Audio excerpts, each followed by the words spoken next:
Hello students, आज हम बात करेंगे संकरण द्वारा प्रजनन की विधियों के बारे में कि पादप प्रजनन की प्रक्रिया जो होती है उसके अंतर्गत जो फसलें पादप प्रजनन के लिए काम में ली जाती है, किस में काम में ली जाती है, उसमें किन किन विधियों के द्वारा संकरण की प्रक्रिया कराई जा सकती है। तो आइए शुरू करते हैं संकरण द्वारा प्रजनन की विधियों के बारे में। तो संकरण द्वारा प्रजनन की विधियों में मुख्य रूप से 4 विधियों का काम में लिया जाता है। पहली है वंशावली विधि, दूसरी पुंज विधि, तीसरी है प्रतिप संकरण और आपका चौथा है बहुसंकरण विधि।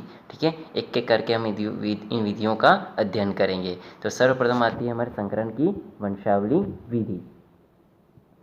संकर की वंशावली विधि के अंतर्गत, जैसे कि नाम से ही पता चला, वंश आवली यानी पूरे वंश का एक रिकॉर्ड रखा जाता है। ठीक है, संकरण की एक ऐसी विधि पादप प्रजनन के अंतर्गत जिसमें पूरे संपूर्ण वंश का एक रिकॉर्ड रखा जाता है, उस विधि को हम वंशावली विधि कहते हैं। ठीक है, और दूसरा जो है वंशावली विधि के अंतर्गत वो है कि वंशावली विधि में F2 तथा बाद की पीढ़ियों में एकल पौधों का चयन किया जाता है। ये इसका मेन लक्षण है। क्या लक्षण, विशेषता इसकी है? वंशावली विधि के अंतर्गत F2 तथा बाद की पीढ़ियों में एकल पौधों का चयन किया जाता है तथा उनकी संततियों को अलग अलग संतति कतारों में उगाया जाता है। सभी चयन किए गए पौधों के जनक एवं पूर्वज पौधों का रिकॉर्ड रखा जाता है, जिसे वंशावली रिकॉर्ड कहते हैं। जिसे बताएं वंश, इसके अंदर कौन आते हैं? वंश के अंदर पौधों के जनक एवं उसके पूर्वज। ठीक है, तो संपूर्ण वंश का जो रिकॉर्ड रखा जाता है उसे हम वंशावली विधि कहते हैं। ठीक है, तो वंशावली विधि में क्या पढ़ा, समझा हमने? इसके अंदर हमने समझा कि वंशावली विधि के अंतर्गत F2 की बाद की जो पीढ़ियाँ होगी उनको हम एकल पौधों का चयन करके फिर उनको अलग अलग संतति कतारों में उगाया जाता है। ठीक है, अब हम बात करते हैं वंशावली विधि की प्रक्रिया के बारे में, कैसे कराया कैसे जाता है। ठीक है, वंशावली विधि की प्रक्रिया। वंशावली विधि की प्रक्रिया के अंतर्गत इसे हम एक टेबल के द्वारा समझेंगे। तो प्रथम वर्ष, द्वितीय वर्ष, तृतीय वर्ष, चतुर्वर्ष से लेकर ये जो हमारी विधि है ये 12वें वर्ष तक हमें इसको करना जरूरी है। पहले वर्ष से 12वें वर्ष तक इस विधि को किया जाएगा। अब इस विधि के अंतर्गत क्या क्या किया जाता है? तो प्रथम वर्ष में यानी फर्स्ट ईयर में इसके अंतर्गत पेरेंट्स का चयन किया जाता है, यानी चुने गए जनकों में संकरण कराया जाता है। ठीक है, जैसा कि आप देख रहे हैं P1 और P2 के मध्य क्रॉस कराया जा रहा है। P1 P2 क्या चीज़ है? P का अर्थ होता है पेरेंट्स यानी कि जनक, जैसा कि तीर के द्वारा हमने समझाया गया है। P1 यानी जनक। ठीक है, इसमें एक मादा है और एक नर होता है। आप चाहे P1 को मादा मानो या P1 को नर मानो, आपके ऊपर। ठीक है, तो P1 और P2 के अंदर क्रॉस प्रोडक्शन करवाया जाता है, इस जनकों में संकरण कराया जाता है।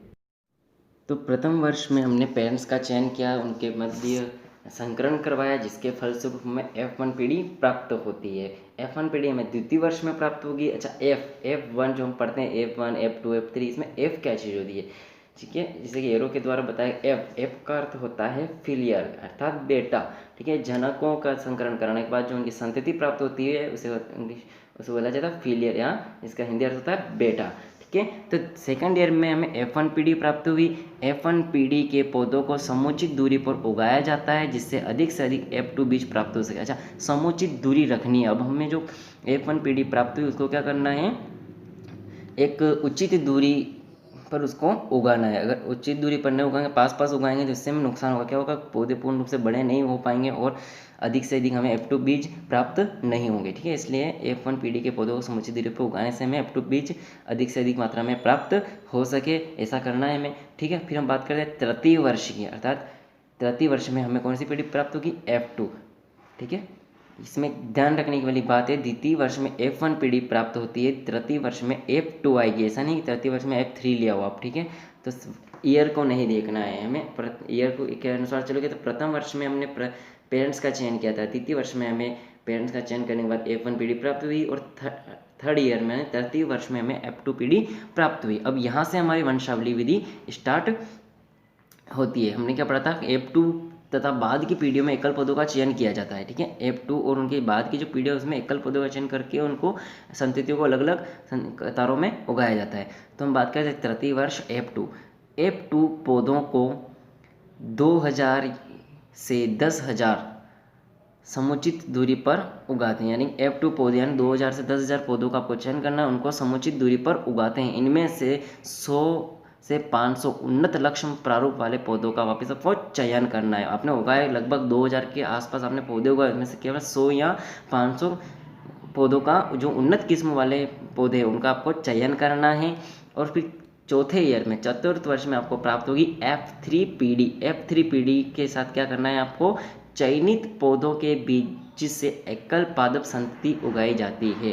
वंशावली विधि के हमने अंतर्गत पढ़ा हमने कि F2 के बाद की जो संततियाँ आएगी उसको आपको क्या करना है, एकल पादप संतति के रूप में उगाना है, वो भी कतारों के रूप में उगाना है। एक चीज़ आप देख रहे होंगे, इसमें जो खड़ी लाइनें हैं, ये खड़ी लाइनें क्या है, F3 पीढ़ी में जो खड़ी लाइनें आ रही वो है कतार, मतलब एक लाइन को बताते हैं कि इस तरह से हमें उसको उगाना है। ठीक है, फिर उसको संततियों को, जो खराब संततियाँ उनको अलग कर देना है, और अच्छी किस्म की जो संततियाँ है, उन्नत लक्षण वाली जो संततियाँ हैं, उनको पौधों का हमें चयन करना है।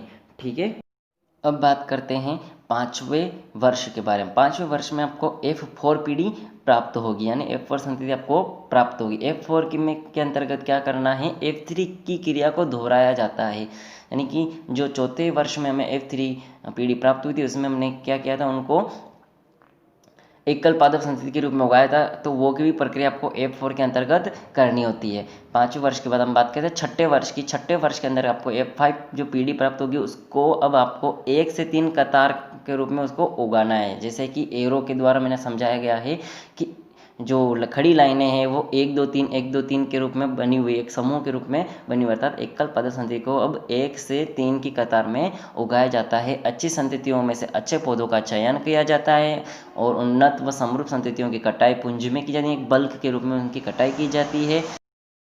वंशावली विधि के 7वें वर्ष के अंतर्गत में F6 पीढ़ी प्राप्त होती है। F6 पीढ़ी को F5 की क्रिया के रूप में वापस को दोहराया जाता है, अर्थात एकल पादप संततियों को 1 से 3 कतारों में उगाया जाता है, अच्छी किस्मों का चयन करके। 8वें वर्ष में हमें F7 पीढ़ी प्राप्त होती है। F7 की क्रिया के अंतर्गत हमें चयनित संततियों का प्रारंभिक उपज परीक्षण किया जाता है, अर्थात जो अच्छे लक्षण वाली पादप होते हैं उनको हमें अलग रखना है, और अलग रखने के बाद उनका प्रारंभिक उपज परीक्षण करना है। ठीक है, उपज परीक्षण करने के बाद हमें 9वें वर्ष से 11वें वर्ष, अर्थात F8 से F10, ठीक है, 8वां वर्ष हमने पढ़ लिया। उसके बाद 8वें वर्ष में हमें F7 पीढ़ी प्राप्त हुई।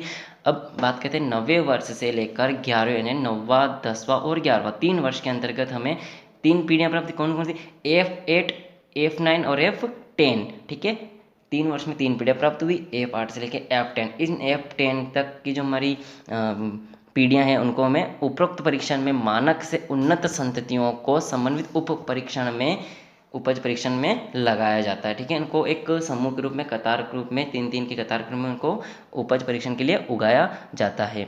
ठीक है, फिर हम बात करते हैं हमारा अंतिम वर्ष है 12वां वर्ष। 12वां वर्ष में F11 में पीढ़ी प्राप्त होगी। 12वें वर्ष में F11 पीढ़ी जो प्राप्त हुई है उसको अंतर्गत क्या करना है कि विमोचित किस्म के बीज का गुणन एवं वितरण किया जाता है F11 में, यानी कि हमें प्रथम वर्ष लगाकर पूरे 11 वर्ष तक हमें उस बीज को, उस किस्म को में उगाना है। उगाने के बाद हम उसका उपज परीक्षण करना है, और पूरे 12 वर्ष होने के उपरांत हमें F11 जो पीढ़ी प्राप्त होती है उस F11 पीढ़ी का विमोचन करना है, उस बीज का गुणन करना है, उसको बढ़ाना है और किसानों तक उसको वितरण करना है। तो ये थी हमारी वंशावली विधि का रेखांचित प्रदर्शन। ठीक है, इस नेक्स्ट वीडियो में हम जानेंगे पुंज विधि के बारे में।